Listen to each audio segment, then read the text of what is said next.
Today's episode of the More You Know podcast is brought to you by CrowdQuestion, a brand new social communication platform focused on connecting crowds to bring everyone closer to their community, as well as enhancing any occasion. Rather than being a social media platform focused on content and advertising, they're focused on communication and connection. Learn more about the platform and download the app free at crowdquestion.com.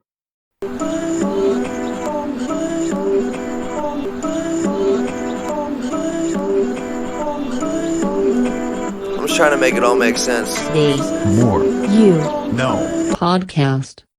Today I want to share Quincy Jones' journey to significance. So Quincy Jones was born on the south side of Chicago in 1933. His mother worked at a bank and was also an apartment complex manager, and his father was a semi-professional baseball player as well as a carpenter. His grandmother was also an ex-slave. As a young child, Quincy was introduced to music by his mother, who regularly sang religious songs. But by the age of 8, his mother suffered from a schizophrenic breakdown and was admitted to a mental institution. From there, his father divorced his mother, and then got remarried to a woman with 3 children. From there, his family moved to the state of Washington, where his father got a wartime job at the naval shipyard. Jones then grew up in the Seattle area. In high school, Quincy started developing skills as a trumpeter and arranger, and he also met Ray Charles, who was a couple years older than him. He then moved on to college in 1951, earning a scholarship to Seattle University. Here he was a music major alongside Clint Eastwood, but after one semester, Quincy transferred to the Berklee College of Music in Boston. He never did finish college, though. Instead, he left his studies after receiving an offer to tour as a trumpeter, arranger, and pianist. Then he moved to New York City, writing arrangements for Count Basie, Duke Ellington, and his close friend Ray Charles. From there in 1957, he settled in Paris to study composition and theory. Upon finishing his studies, Quincy was made vice president of Mercury Productions in 1961, being the first black person to hold a position of that nature. And in the same year, he began composing music for major motion pictures, starting with The Pawnbroker, and then from there he moved to Los Angeles. He was in constant demand as a film composer, and over the next 7 years his film credits included Walk, In Cold Blood, In the Heat of the Night, The Italian Job, The Out-of-Towners, The Anderson Tapes, and The Getaway. He also did theme music for television shows including Sanford and Son and The Cosby Show. In the 60s he was arranging music as well. He arranged music for Ella Fitzgerald and Frank Sinatra among many others. He then founded Quest Productions in 1975, and here he produced successful albums for Frank Sinatra and Michael Jackson. Later on he debuted as a film producer with the film The Color Purple, which he received 11 Oscar nominations for. Then in 1990 he teamed up with Time Warner, creating Quincy Jones Entertainment. He then produced The Fresh Prince of Bel-Air after discovering Will Smith, In the House, The Jenny Jones Show, and Mad TV. And over his 60-year career, Quincy's received 80 Grammy Award nominations, winning 28 of them, along with being nominated for several Academy Awards.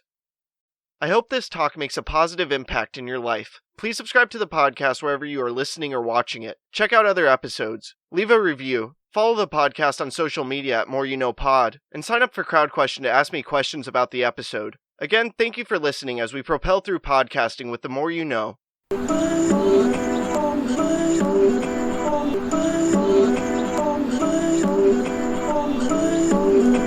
I'm just trying to make it all make sense. Today's More You No podcast.